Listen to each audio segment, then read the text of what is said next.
Hello guys, તો આપણે જો હેરમાં સિરમ લગાવી દીધું છે ડેન્ડ્રફ માટેનું. અને પછી મેહુલે મને એક એપ્રન આપ્યો. તો એપ્રન જે છે ને ફટાફટ મેં પહેરી લીધો, કારણ કે હું બહુ ખુશ હતી. અને એપ્રન જે છે ને એ જોઈ અને મને તો એવું લાગ્યું કે હું માસ્ટર શેફ બની ગઈ છું. અને હવે આ એપ્રન પહેરીને જ આપણે રસોઈ કરશું, કારણ કે કપડાં ગંદા ન થાય. અને પછી થોડીક વાર વેઇટ કરીને ત્યાં તો જીયાન્સ આવી ગયો. અને જેવો જીયાન્સ આવ્યો ને એટલે બેગ ફગવી અને ફટાફટ ડેરી મિલ્ક લેવા જતો રહ્યો, કારણ કે એના મિલીફીએ એને ડેરી મિલ્ક આપી હતી. અને એટલો ડાયો છે ને કે હું કહું ને કે જીયાન્સ તને શરદી થઈ છે, નથી ખાવાની, એટલે ફ્રીજમાં મૂકી દઈએ. પછી આપણે જવાનું હતું મેરેજમાં, એટલે કરીને ખાતા હેર વોશ. અને હેર વોશને સુકાવવા માટે મેં ટુવાલ વીટી દીધો. પણ પછી મને ખબર પડી કે 5:15 થયા છે, ભાગો તૈયાર થવું પડશે, ફટાફટ રેડી થઈ જવું પડશે, નહીં તો મેહુલ આવી જશે. એટલે ફટાફટ હું કપડાં ચેન્જ કરીને રેડી થઈ ગઈ. અને પછી જીયાન્સને કંઈક રીસાણો તો મારા, તો મને કે નહીં, હું વિડીયો નહીં ઉતારવા દઉં.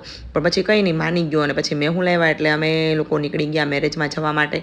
અને તારીખ 13ના બહુ બધા મેરેજ હતા. મારે પણ 2 મેરેજ હતા, પણ એક જ એટેન્ડ થાય એમ હતા, એટલે બહુ જ રસ્તા પર ટ્રાફિક હતી. પછી જેવા અંદર પાર્ટી પ્લોટમાં પહોંચ્યા ને એટલે લગભગ બધા મહેમાન આવી ગયા હતા, અને જાન પણ આવી ગઈ હતી. પણ હજુ 7 પણ વાગ્યા નહોતા, એટલે હું પણ ગોઠવાઈ ગઈ સોફામાં. અને થોડી વાર અમે લોકો વેઇટ કરીને બેઠા કે ભાઈ ભૂખ લાગે પછી જમવા જવાય. એમને તો કંઈ જમવા જવાય નહીં, પણ તેમ છતાં પણ ધક્કા મારી અને કાઢ્યા. અને ત્યાં તો દુલ્હનને એન્ટ્રી થઈ, કારણ કે એને કંઈક વિધિ કરવાની હશે એટલા માટે આવી હતી. તો દુલ્હન બહુ જબરદસ્ત લાગતી હતી. પછી અમે લોકો જમવા જતા રહ્યા અને સરસ મજાનું જમી લીધા. પછી જીયાન્સ મને હિંચકા ખાવા માટે લઈ આવ્યો, તો એને હિંચકા અને લસરપટ્ટી ને એવું બધું ખાધું. તો જો આજનો દિવસ આવો રહ્યો. તમને મારો મિની વ્લોગ કેવો લાગ્યો ચોક્કસથી જણાવજો. લાઈક કરજો, શેર કરજો અને ચેનલને સબસ્ક્રાઈબ જરૂરથી કરજો.